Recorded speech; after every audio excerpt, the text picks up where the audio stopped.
Praise the lord. యాకోబు పత్రిక 4వ అధ్యాయం 14వ వచనం నుంచి ఒక విషయాన్ని చూడడానికి ప్రయత్నిద్దాం. అక్కడ ఈ విధంగా రాయబడి ఉంది, రేపేమి సంభవించునో మీకు తెలియదు, మీ జీవం ఏ పాటిది. రేపేం సంభవిస్తుందో మనకు తెలియదు. అనేక సందర్భాల్లో మనం ఒక పని చేయాలంటే, ఒక నూతనమైన విషయాన్ని ప్రారంభించాలంటే, లేదా ఒక ప్రాముఖ్యమైన పని చేయాలన్నా సరే మనం అనుకుంటాం, రేపటి నుంచి ప్రారంభిస్తాను, లేకపోతే వచ్చే నెల నుంచి ప్రారంభిస్తాను, వచ్చే సంవత్సరం నుంచి ప్రారంభిస్తాను, లేకపోతే ఇప్పుడు కాదు ఆ పలానా సమయానికి ప్రారంభిస్తాను అని చెప్పేవారిగా ఉంటాం. కానీ చెప్పాలంటే రేపు ఏం జరుగుతుందో నీకు తెలియదు, రేపు ఏం జరుగుతుందో నాకు తెలియదు. నీ జీవితంలో రేపు ఏం జరుగుతుందో నీకు తెలియనప్పుడు ఒక పని రేపటి వరకు వాయిదా వేసే క్రైస్తవుడిగా నువ్వు ఉండకూడదు. నువ్వేం చేయాలంటే ప్రతి పనిని ఆ రోజు చేసేవాడిగా ఉండాలి.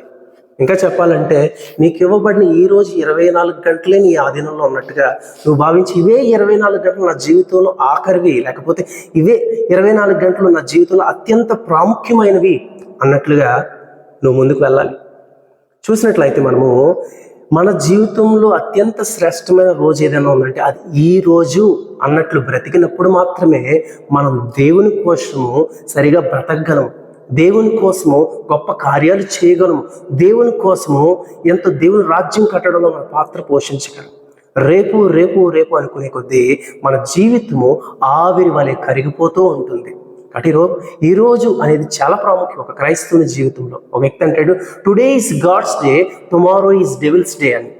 ఈరోజు దేవుని రోజు, రేపు దెయ్యపు రోజు. కాబట్టి రేపు నీకెందుకు, అప్పుడు ఈ రోజు కావాలి. ఈరోజు నువ్వు ఏం చేయాలనుకుంటున్నావో అది చేసినప్పుడు మాత్రమే రేపు దేవుడు నీ జీవితంలో ఏం చేయాలనుకుంటున్నాడో అది చేయడానికి సాధ్యపడుతుంది. ఈరోజు నువ్వు దేవుని కోసం నిలబడు, రేపు అనే రోజున దేవుడు నీ కోసం నిలబడతాడు. మనము ఈ రోజే మరొకసారి జ్ఞాపకం చేసుకుని, కాబట్టి మన సమయాన్ని ఎట్టి పరిస్థితుల్లో ఏ విధంగా కూడా వృధా చేయడానికి వీలు లేదు. ఏదైనా చేయాలనుకుంటే సమయాన్ని సద్వినియోగం చేసుకుంటూ రోజు కూడా ఉపయోగించుకో. 24 గంటలు ఉన్నాయి నీ చేతిలో, 1440 నిమిషాలు ఉన్నాయి, 86,400 సెకండ్లు ఉన్నాయి.